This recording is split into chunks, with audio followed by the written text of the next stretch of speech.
एक पिता की दर्द भरी कहानी। एक गांव में एक छोटा सा बच्चा था। उसके पिता तो थे लेकिन मां की मृत्यु हो गई थी। पिता सारा दिन काम करता और अपने बेटे को पाल पोस कर बड़ा करता है। वह सारे सुख अपने बेटे को देता है जो एक मां दे सकती थी। उस पिता ने कभी कुछ नहीं मांगा, सिर्फ इतना ही मांगा कि मेरे बेटे को कोई परेशानी ना हो। दिन बीतते गए। बेटा पढ़ लिख कर अच्छा जॉब भी करने लगता है। वह शहर में रहने लगता है। कुछ दिन बाद वह अपने पिता से मिलने आता है और कहता है, पापा मुझे कुछ पैसों की ज़रूरत है। मैं चाहता हूँ कि शहर में ही ज़मीन लेकर अपना घर बना लूँ। पिता इस बात को सुनकर बहुत खुश होते हैं। सोचते हैं कि मेरा बेटा एक न एक दिन नाम करेगा। जिंदगी भर की बचाई हुई पूंजी को निकाल कर अपने बेटे को दे देते हैं। बेटा शहर चला जाता है और उन पैसों से अपना घर बना लेता है। पिता इधर इंतज़ार करता रहता है कि मेरा बेटा फिर से आएगा, एक ना एक दिन तो मेरे पास आएगा ही, जाएगा कहाँ। उसके पास अब कोई नहीं जाता था, क्योंकि ना ही अब उस पिता के पास पैसे थे और ना ही रहने की जगह था। कुछ दिन बाद बेटा फिर लौट कर आता है और अपने पिता से कहता है, पापा अब आप दादाजी बनने वाले हैं। पिता को बहुत खुशी होती है। इस बात को सुनकर वह कहते हैं, तू मुझे मेरी बहू और पोता से कब मिलाएगा।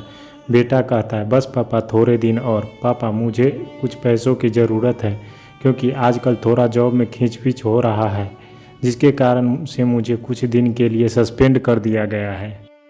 पिता के पास कुछ नहीं रहता है देने के लिए, लेकिन फिर भी कहता है, अच्छा बेटा तू रुक, मैं अभी आया कुछ पैसों का बंदोबस्त करके।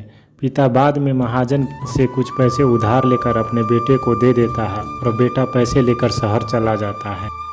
बरसों गुजर जाते हैं। पिता सोचते हैं कि मैं तो अब दादाजी बन गया हूँगा, मेरा बेटा पता नहीं मेरे नाती को लेकर कब आएगा।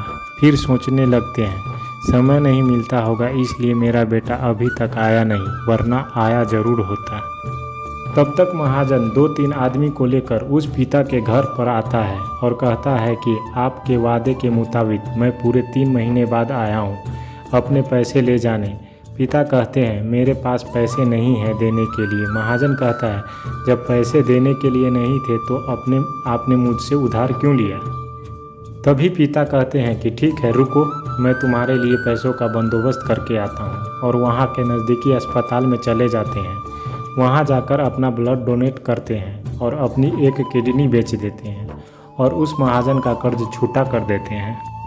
किडनी बेचने के बाद उनकी स्थिति और भी खराब हो जाती है और उस राह में जी रहे होते हैं कि मेरा बेटा एक दिन आएगा ज़रूर। इस आस में जीते जीते एक दिन पिता की मृत्यु हो जाती है, परंतु बेटे को अपने पिता को आग देना भी नसीब नहीं हुआ। तो दोस्तों ये कहानी कैसी लगी? कहानी अच्छा लगा हो तो चैनल को सब्सक्राइब और लाइक ज़रूर कर दें। धन्यवाद।